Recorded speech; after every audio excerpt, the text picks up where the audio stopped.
Good morning, everybody, from the campground again. It's time for this week's Windsor real estate market update.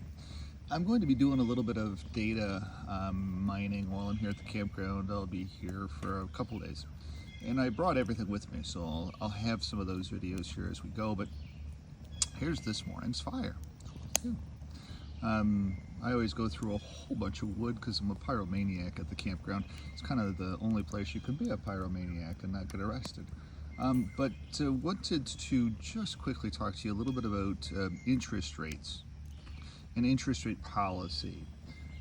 As you know, we're going into an election cycle in the United States, which doesn't really affect us in Canada. However, there are some things afoot in Canada that we might have an election in the next year. But governments around the globe are starting to realize that they've created a little bit of a problem. They've been spending like mad people, and interest rates need to come down on national debts. There's over $315 trillion, I think the number is, of debt around the globe. As governments have said, we don't need to worry about it, we'll just keep printing money, which has been inflationary, which is why life has become so expensive for all of us.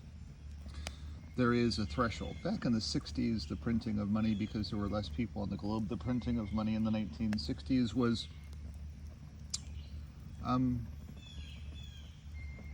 more inflationary because there were less people on the globe. Now there's so many people on the globe that you have to print a whole hell of a lot of money for it to be inflationary, but we are to that point.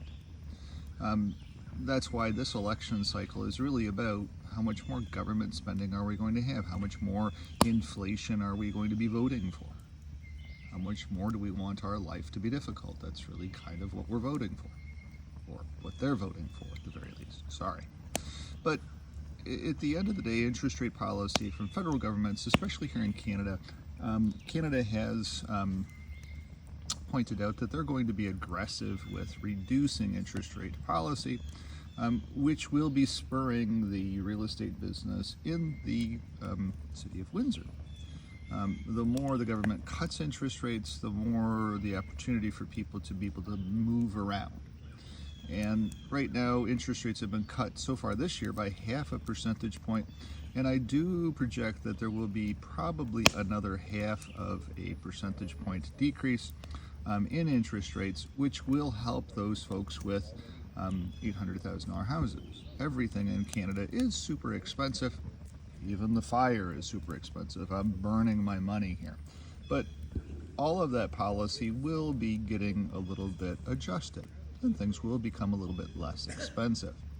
Now, we've seen around the globe right now that there is a push for oil this morning as Russia has attacked Ukraine's infrastructure.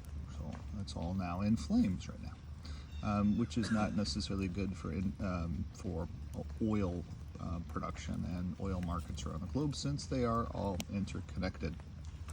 As well, too, in the United States, whoever gets elected has some impact on oil policy.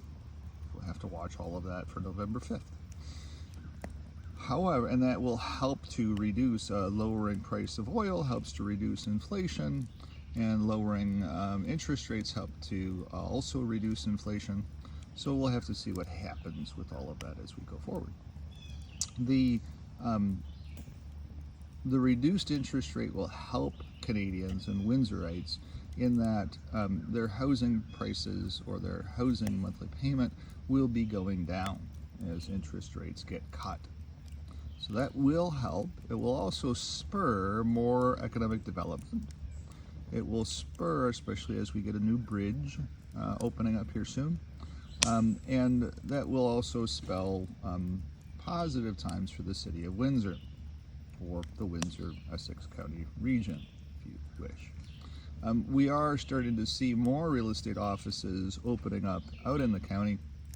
Deerbrook just opened up a office in Kingsville, which will be right in between Essex, Leamington, and Kingsville for those agents out there. The only real difference in the county is that houses are just that much more expensive. The average price of a house out in the county is really about $700,000 to $800,000. versus the city of Windsor, which is about $550,000. Think of it that way. I think the average price of a house out in the county is about $650,000, $700,000. I'm starting to run a little bit of that data for those folks who are looking out in the county.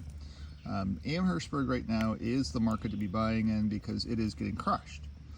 Houses that used to be $1 million out there are now suddenly $800,000.